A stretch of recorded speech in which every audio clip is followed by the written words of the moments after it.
Welcome back to the Fix My Fees podcast, where merchant processing is so boring that we bring on people who have better ideas and businesses and way of doing things to kind of spice things up. And I'm your host, Tavius Washington. And today we have with us Chris. You got it. Pinch it. Hey, see, I try to remember. Nice to have you today. I remember when, I was looking into you and I had seen that like you were based out of Texas, and that you were dealing with I saw that I was like, okay, you're dealing with the landscape. I don't know why I say landscape and construction side of it. But what really kind of pulled me towards you is it started in 2014, but this is more executive coaching is what you're doing. So kind of dive into that a little bit of what is it overall that is like you do on a day-to-day basis so that we can get an understanding before we dive in. Yeah, Tavius, I appreciate you, I guess, reaching out and making the contact and having the conversation, asking the question. I can honestly say safely, I will be your only horticulture degreed specialist that will ever come on your podcast. So excited to be your green industry expert talking about how we make some greens. Funny story. I mean, kind of the way mine starts. I mean, just so everybody out there is listening, anybody that kind of has the opportunity to view this or listen to this, not too similar for most business entrepreneurs. I started my career on the back end of a mower, mowing grass and just learning how to make a living and make money, right? Just like every high school, middle school kid, had the privilege to get to expand that. Got to go to Texas A&M, got to specialize in landscape architecture, landscape design, where I really focused on horticulture, and then spent the first part of my career just focus on running landscape green industry businesses. And so had the fortunate opportunity to meet my business partners that I have now. I'm at our former company where we basically learned how to do landscaping, and we grew a business there from 4 to 32 million. Putting best practices into place. And I can tell you, Tavius, it's a lot of grass. That's a lot of grass to mow. That's a lot of trees and bushes to put in the ground, going from 4 to 32 million. And so I had the great fortune to really craft kind of what and how we move into the service business, the service industry, and then apply that to what we do today. And so a little bit about what we do today.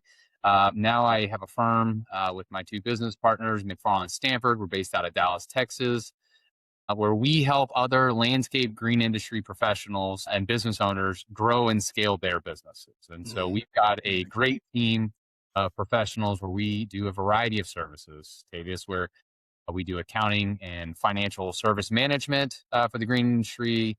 We do recruiting and staffing in the industry. And then we've got our consulting practices where we teach and educate landscape business owners how to grow and scale operations, so that they can systemize what they do to be able to grow beyond what they thought they were capable of. And Nice. we do that through a variety of things, whether it's independent coaching, consulting, and then we also facilitate peer groups. And so very fortunate to have that opportunity and work in the green space. Excited to be with you here today. That's right. That's kind of wild. Like you literally started in mowing grass and it led you to a degree and to here with a multi-million-dollar business. I can proudly say I still take those phone calls from my mom on what weed is this in my yard and what do I do with it, right? So I'm still very much boots on the ground. So what was it that attracted you to that? Because it does seem like, your growth of it. I mentioned the first time we chatted about, like the feng shui of your scenery when it comes to the plants in your office and stuff like that. Like, what is it about that kind of pulls you towards, just the green aspect of the world? It's a great question. I love being outside. Let's start there. I grew up in a family that, originally my grandparents were farmers. I grew up in Houston, so I didn't have the opportunity to go farm. So I always jokingly say I'm not a farmer by trade, but I'm what you would call an urban farmer, where I don't grow plants for cotton and for corn, but I grow plants for your home and your house. And how do we, Right. and so that was really where it started. But quite honestly, I mean, no different than any business entrepreneur, right? Capitalism, man. I wanted to learn how to make money so I could buy a vehicle, and I wanted to learn how to make money so I could do something with it, right? And so that's really where it started. That's my love and attraction came through landscaping, but I would say it's the business entrepreneurship side that really gets me excited of being able to help people do those things. And I've been very fortunate to work for some great organizations and run a great organization where we get to do a lot of that for a lot of people. Yeah. And so with there being these different facets now, which part of that kind of motivates you or pushes you the most, because you have different facets that you're kind of in being the, VP of this business? Yeah, I will tell you, for us, it's helping people grow and scale in systems and processes because most of the business owners that we work with, I will tell you, they're very good at what they do. Like they're very tactical about like, I know how to run a landscape team. I know how to install and get a project coming out of the ground into life. I know how to Right. maintain property and make it look outstanding. But like I struggle with financial management. I struggle with my payroll. I struggle with my QuickBooks. I struggle with managing my business through real lifetime financials on a monthly basis, which you have to do as a business owner if you're going to be successful growing and scaling your business. And so I would say that's really where it kind of the rubber meets the road, right? Like if I don't have cash to invest in my business, then I can't grow and scale my business. If I'm not doing AR and collections, I can't grow and scale my business, right? And so it's a lot of just basic financial management 101. Uh, It's good that you said it. A lot of businesses don't realize, I guess business owners, let's just say business owners don't realize like it's okay to be the expert at what you do and not everything else because they get so overwhelmed. I need to wear all the hats and I need to be the financial and I need to do the accounting and I need to run the ads because nobody can do it better than me. And I'm like, I promise you that's wrong. It's just not like from a statistical, from a logical standpoint. I promise you that's wrong. It's just the Jack of way. all trades, master of none, right? Right. So what we Like, want to yeah, do it is may be sufficient, but that's not growth isn't on sufficiency. You know what I mean? we want to put you in the right seat to be successful. Whether that's if I'm focused on sales, I want to be focused on sales. If I'm focused on operations, I Right. want you to be a good operator. If I'm accounting and bookkeeping and finance and CFO, like I want you to be in that lane and driving progress in that in your organization. So it's very tactical about how we like to approach that. Nice, nice. Okay. What are some of the misconceptions? Being able to do like I was in the business, I've helped people build their businesses, and I'm now not only helping them with the operations, but I'm inside it, coaching them. What are some of the misconceptions that a lot of business owners have that you got to kind of like steer around them? Or maybe there's something they don't even know that could be very helpful that you got to kind of start to help them initiate. I would say that the most common misconception, we've got a lot of private equity moving into our industry. And what I can tell you is private equity, the green industry as a whole looks sexy in the sense of it's a cash business. There's a lot of money that moves where Yeah. provided service paid for, which is very appealing to private equity and investors. But the complexity, to get to your point, the complexity comes with it's very intimate in what you have to know to be successful at, right? Like I'm not buying tools and materials off of a shelf. I'm dealing in Right. live material, live product with labor. Labor is a challenge. Labor is an absolute challenge in our industry. It's probably our number one barrier for growth. How do I find people Mm, to work in this industry and rain, sleet, snow, 100-degree heat, sub-zero temperatures, and do that 12 months out a year? That's a challenge. How do I find enough people to supply? What I can tell you is the demand has not gone down. Our demand within the green industry just gets bigger every single year. And kind of like mm, I with you, like our clientele. I mean, our you've got a great network of clients that are of probably, I'd say, just over 265 members in our community represent just over $1.6 billion of revenue in the green industry. And right. I'll tell you that doesn't even scratch the surface of how big the green industry is. So when we talk about complexities with laborers, I'm talking about like just think about how many people that is to execute on $1.6 billion of revenue. That's a tremendous amount of people. Yeah. And so insert what we're doing, like how do we systemize? How do we train? How do we grow? How do we scale? How do we create systems and processes to make you faster in things and better in things so that you can focus on what you do? Mm. Complexity side of things, I think it's really focusing on that aspect of it that really can help drive a business owner to the next level. Yeah. Now, one of the things that we touched on, you're the first person out of all the people I've talked to, all the people I've interviewed and even just had conversations with, you're the first person that said, like, hey, I actually look at my merchant processing, right? Because of the volume that happens. And not gonna lie, since our conversation, I even told our team, like, hey, we should kind of move towards, the landscaping industry and see what they have to offer based on what you said. So why do how do you leverage that since that is something you are cognizant of and you relay that to even your clients? Why was that something that was important to you that you look at all the time? And that's something that you also talk to your clients about?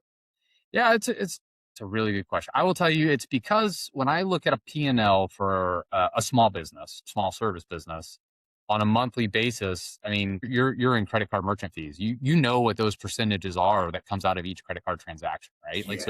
so for me coaching a business professional, I don't want to chase checks. I don't want to chase dollars. I don't want to have to go call 15 times to collect on a customer, right? So I want to automate that transaction as much as I can to make it systematic, to make it quick, to make it fast. I want to minimize what my expense is on that dollar figure, right? Like I know there's a charge that goes with that. I know the customer is going to have to pay that. I know that we're going to have to pay that. But certainly I want to keep that as low as possible, right? Like, Right. so how do I minimize those charges for my customer? I've got to make sure I do that. How do I minimize that impact on my business? Because that's just straight profit out of my pocket that goes to somebody else, right? Goes to you as a merchant service provider. Um, that's a cost I have to pass along to the customer too, right? So it increases my cost of my product, it Mhm. increases my profitability. So why does that weigh into my decision? It's absolutely something that we look at, right? And it's something that I encourage my clients to look at all the time. So when we're doing financial bookkeeping and accounting with our customers, uh, merchant service fees is a big piece of that puzzle. It's a line we look at every single year, probably once a quarter. We're looking at it and we're shopping it and we're being competitive with it. And we want to make sure that you're in the best position to be successful because every dollar that you just put toward merchant service fees is absolutely a dollar you could have put in your pocket, right? Right. And so as a business owner, that's money away from my employees for pay raises. That's Mm. they got to pay for increased product costs. That's money out of my pocket at the end of the year. And so from a financial management side, that's why it's such a critical piece to what we do and how we do it, and why we value that as a line item in that P&L that we have to target and focus on. Nice. Is there like a particular time, whether it's your business or one that you worked with, where it was like, wow, like I'm glad we looked at that. We didn't realize this person was like, you or yourself was paying so much more because of the company that they were with? That's a great question. Um, I would say no, it's not so much that as much as for me, and it may be different for somebody else, but for me as a business owner in the landscape industry, I'm not as much focused on like, is it 7% or is it 6.5%? I realize there's a lot of options there. For me, it's more of what is my labor cost internally in my office to have to Mm. go chase those dollars. So it goes Yeah. beyond that percentage on that merchant service fee. It goes into like I'm paying a person X amount of dollars to be in my office to have to go chase money.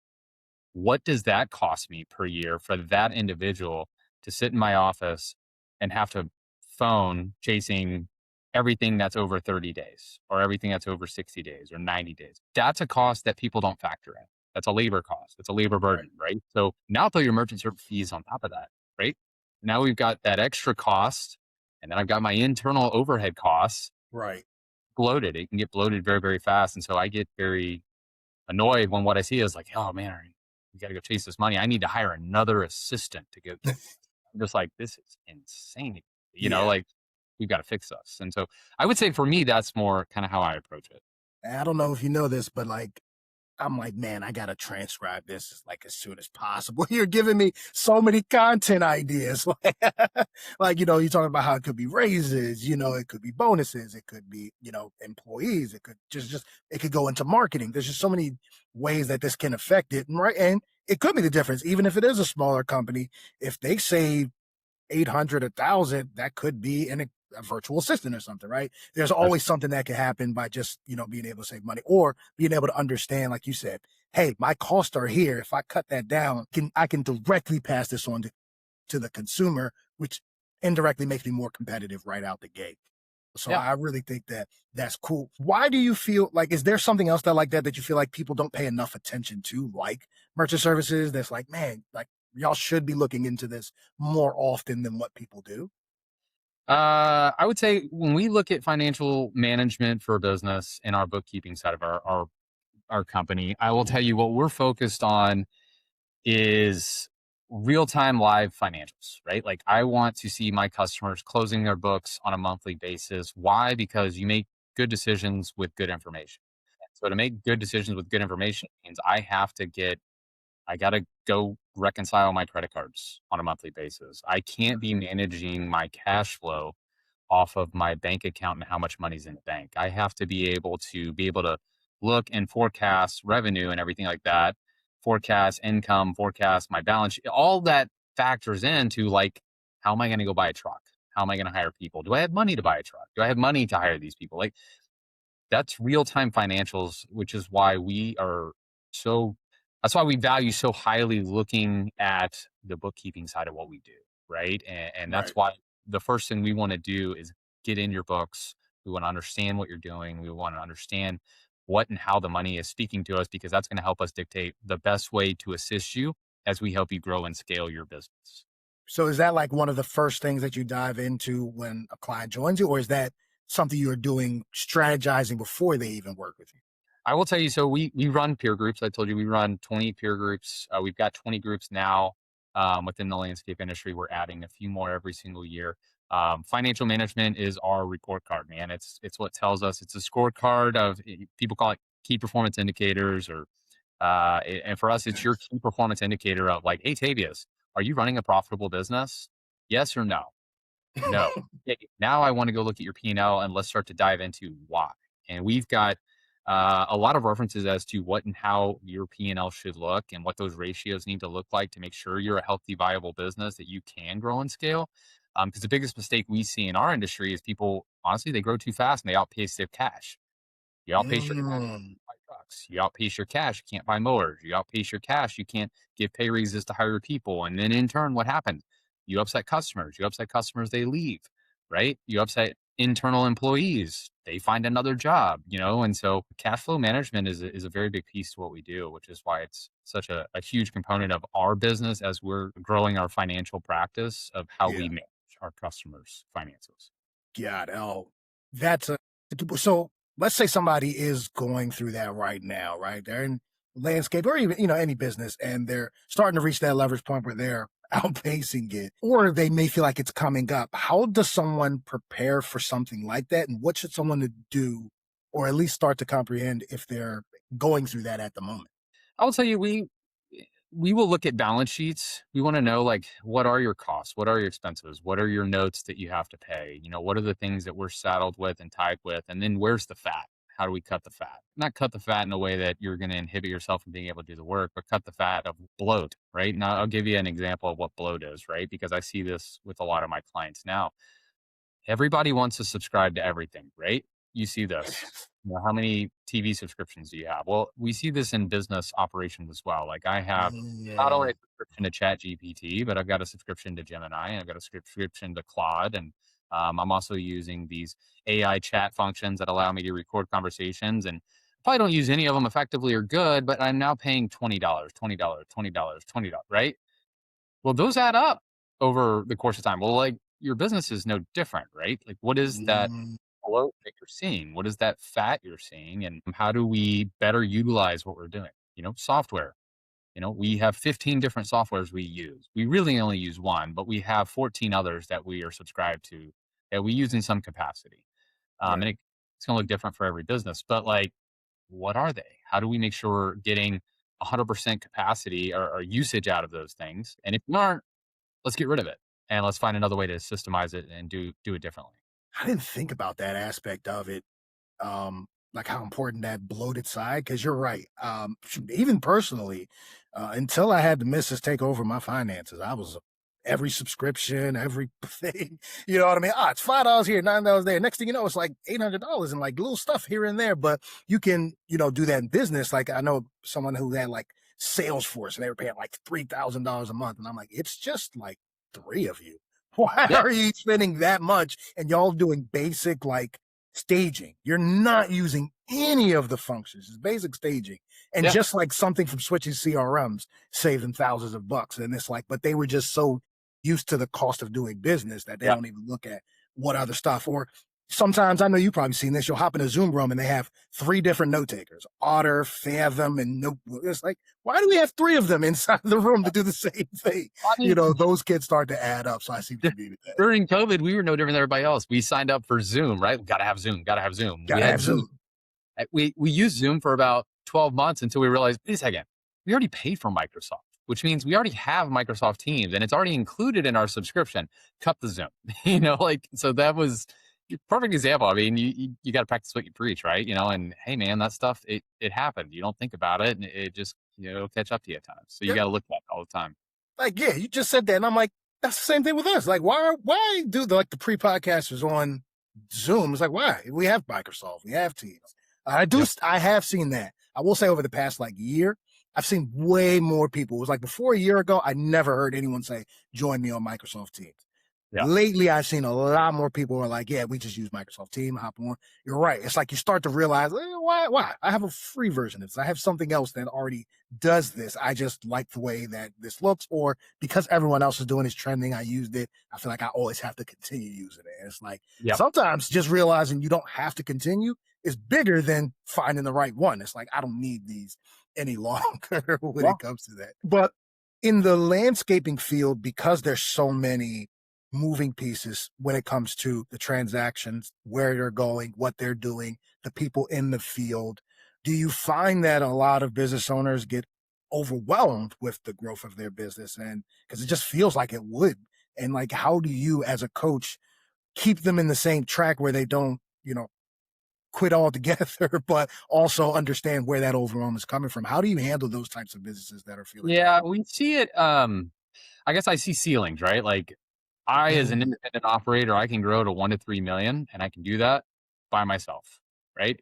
And then when I hit about that 2.5, 3 million, I have to hire people, right? And all of a sudden, I'm 3 million. I've hired some people, and I realize all I'm doing is sitting behind at a desk, processing invoices, processing payroll, processing estimates, and suddenly I'm not doing what I want to do, right? mm, I got into the business because, like I said, I love being outside. I love touching the dirt. I love messing with plants. I love working with customers. I don't like sitting behind a desk, And so that climb from 3 to 7 million, it's different, and you yeah, have to start creating systems and structures and process and insert what we do. Like we help you create systems, structures, and process. We take that financial burden off of you to help you do what you do. And when we can put you into that position, what naturally happens? You grow, you right, scale, get back to what you actually do, which is meeting with customers, selling vision, selling what they actually wanted you to do, which is make their property beautiful, right? Whether it's professionally, personally, commercially, residentially, whatever that is. It applies to all business. It applies to pest control. It applies to HVAC. It applies yeah, to landscaping. Like insert business, right? Like service businesses are service business. So, yeah. but the same rules apply in any small business. Right. Do you find that it's hard for your clients dealing with so many people to keep because a lot of people now are like gravitating to reviews, and I feel like I am that too, that way now. Where it's like I'm gonna go check the reviews. I'm gonna go check the reviews. But in something like this, little things can make people go 1 star, right? Oh, you're a little late time thing. Do you find that to be overwhelming, and or do you find that to be a big thing with this industry? I'm going to give you an answer here. I will tell you it's probably my own personal bias answer. It's probably not the industry at large. I think a lot of people do gravitate towards reviews. I think there's a value to reviews. I think there's a whole target audience and market to those reviews. I will tell you my personal approach, how I with my own business and with my customers, I take a little bit different approach, which is I'm not looking for you to have the biggest marketing spend of every single person in your market. I think True. there's a time and place for that. That's not necessarily my approach when it comes to market share and sales. Mine is much more of a consultative. We provide a high level quality. We provide a high level service. We charge a fair to upper fair price. I don't want to be the cheap bid. I will never be your cheap bid. I've told customers, if I'm in the room with you, expect me to be in the middle, expect me to be at the top. I'm going to be either the most expensive guy you talk to, or I'm going to be right under that most expensive guy, but I'm certainly not going to be the cheapest. And if I'm the cheapest, I'm going to be trying to exit myself out because it means I screwed something up and I missed something in my proposal, right? Like that's kind of my personal approach. And I will tell you the type of customers I'm going after historically or trying to train my clients with, I'm 100% trying to teach them methodology on the sales aspect of how you target a high value client.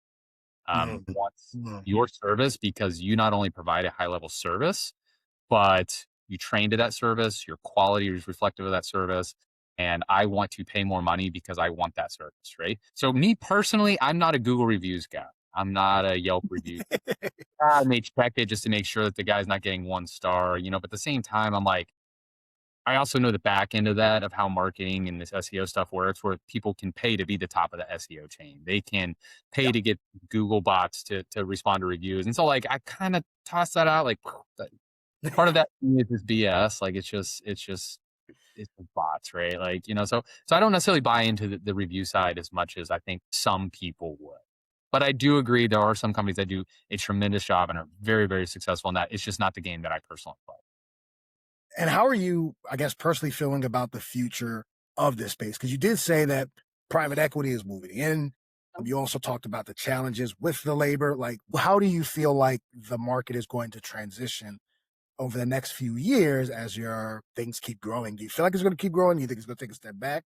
I have never been more excited, Tavius. I will tell you, there's a lot of people in this world, I think, that are probably nervous about what and how AI is going to change what they do. But going back to my point earlier, like I said, our number one challenge in my industry and in the service business industry is not workflow, it's labor, right? Like there's not enough plumbers to do plumbing. There's not enough Mm. licensed electricians to do electrician. There's not enough licensed irrigation techs to do the irrigation tech work, right?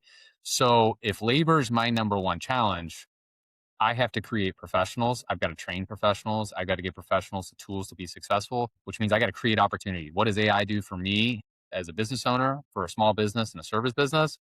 It creates bandwidth, right? And if I'm already short on labor, I need AI, I need technology to help create bandwidth, to create opportunity so that I can grow and scale my business.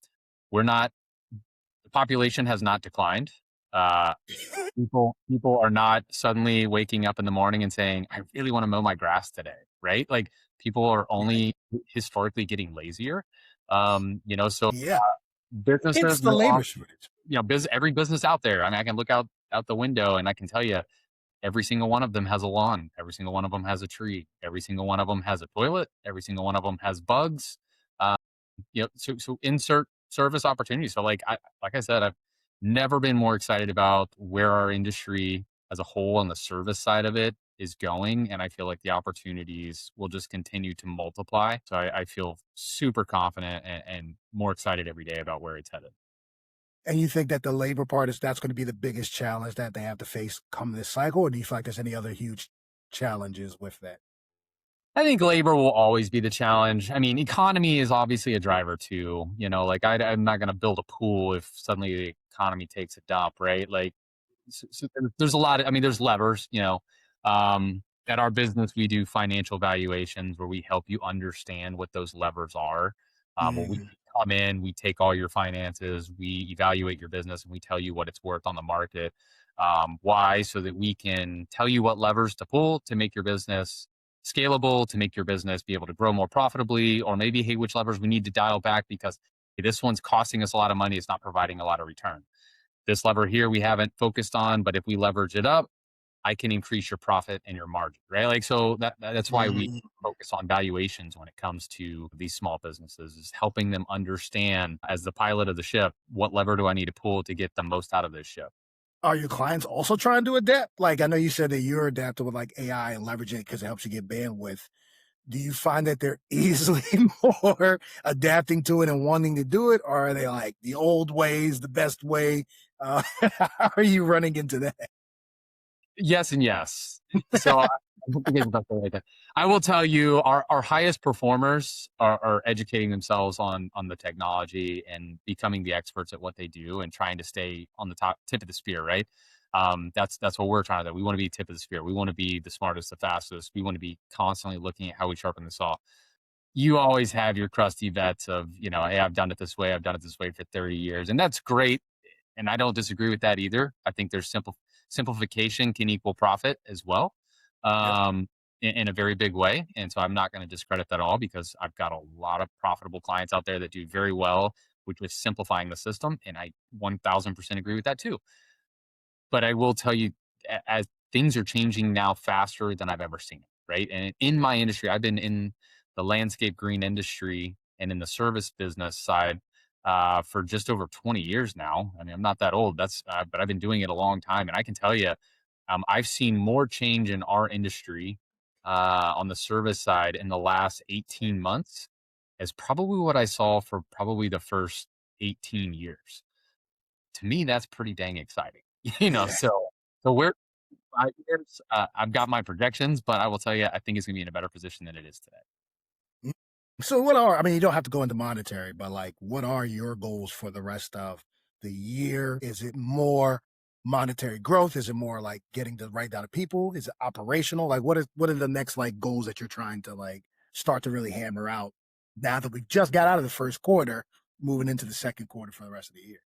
So for our business personally, our goals are we want to grow and scale our network in our community of peer groups. That's goal number one. Goal number two is we want to make sure that all of our clients that are members of our community understand their finances, understand their cash flow, and are doing all those things I talked about on the front end of this with managing their financials. And that's why we are 100% focused on the growth and scalability of our financial services team, because we know that is Mhm. the tool that will put you in a better position to grow and scale. So if you say, Chris, I want to grow and scale my business, the first thing I'm going to say is, do you understand your numbers and do you understand your finance? Because yeah, we're going to have a 30,000 square foot facility. Okay, that's cool. How are you going to pay for it?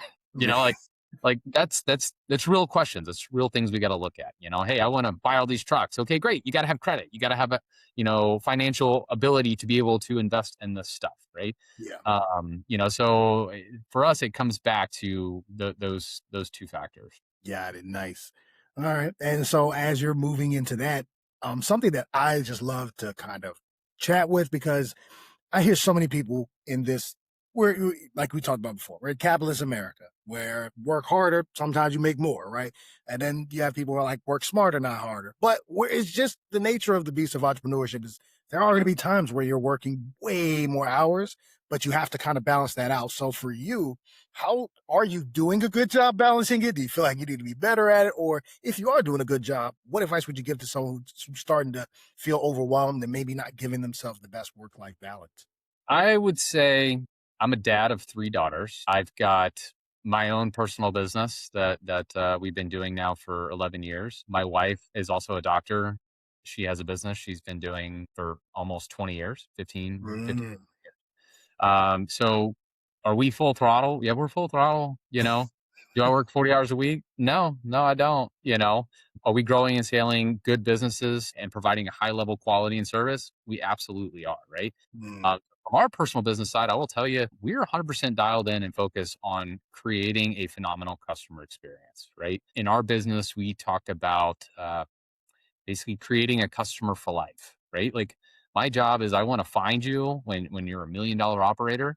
I want to teach you good financial practice and good financial management. I want to walk alongside you as you grow and scale your business. As you need those people, we're going to help find those people for you. And my hope is that when you retire, you're asking us to help you with that transition, either to a son or a daughter, or Nice. you're having us work with you on that transition of how we move that to either buying other small businesses to bolt onto your company, or how you sell your business to somebody else and retire and fade off into the beaches of Costa Rica, right? Like so it's womb to tomb for us, man. Like that's the business 100% focused on. And I'll tell you, like all the customers I work with, man, we have a lot of fun. Like, I know these guys personally. I know these ladies personally. I know their kids. I know their families. And I'll tell you, there's a lot of value that comes to really understanding and knowing your customer, and then being invested in what they're doing, and then seeing Right. success. A lot of my clients, I watch them go from single individual to married individual with dog to married individual with dog and three kids to I just, had and hired my dad and hired my mom and now I'm buying more so like Davies, that's a lot of fun. That's a lot of fun. So we love it. Yeah. So I would say that's why we do what we do here at McFarland Stanford. And that's why we're excited about what we do and what we bring to the landscape green industry and the service industry as a whole. Yeah, that's all. So what do you do outside of business? No business, no work stuff. What do you like to do for fun? I chase my kids. You did say you have three daughters. Yep. Yeah, I've got, I guess now there's 7, 11, and 14. So we're in that sweet spot. So we have activities all the time. Every time I'm headed to a soccer game today, got swim on Saturday, martial arts with one. So that's part of it. I do my own landscape at home. Like I'm that guy. I still do my own landscape. About a year ago, we got into to chickens. So we've got chickens at the house. We're getting a new batch of chicks this weekend. Yeah, But I'll say we do a little. We're never bored. I will tell you that. We're running and gunning all the time. is anybody attached to golf like you are? I know we talked about the Masters before. I'll tell you, it's a big week. I had the opportunity to go to the Masters last year with one of my Noise. friends and colleagues, and I try and play at least once a month. That's always the goal. Is I'd love to play. It doesn't always happen, but I try. Yeah. And I will tell you, I work really hard to just make sure that like I said, my wife's a doctor, so I work really hard to make sure I'm staying in shape. She works really hard to make sure I stay in shape. Because when it comes to growing and scaling a company, growing and scaling your family, your vitality and your health factors into that in such a big way, right? Like if I'm not focused on making sure that I'm staying healthy and top of my game, I can't be the best for my customer. And if I can't be the Ooh, best for my customer, they're not gonna be able to grow their business. And if they can't grow their business, how many people are impacted by that business owner that's failing, right? Like right, our right. average business owner has anywhere from 10 employees to 200 employees, Yeah, Um, our smallest company we work with is probably $1 million operator. Our largest company we work with is probably a $98 million operator. And so when you man. scale that up to people and mouths to feed, uh, is why we take it so seriously what we do and how we. Awesome. That's cool, man. That's cool. It's one of those things where it's like it kind of blends together. The more you take care of yourself, the more families you're able to impact, right? Because yeah, you may be talking directly to the owner and maybe they facilitate it, but the more you help them grow, more employees can get either raises, get hired, not be fired, not have to worry about it. Because in times of peril, which is the economy in America as a capitalist is up and down, right? It's going to Yep. have its ebbs and flows, and to be able to have that security and not fear that every second, like the business might do something and I might be on the chopping block, giving Yep. that peace of mind to families is awesome. And I I think like that, that right? Got to be more mindful. I think the greatest pride we ever had is during the recession of 2000, what was that, 9 through 11 ish, 2008, Hmm. 2010.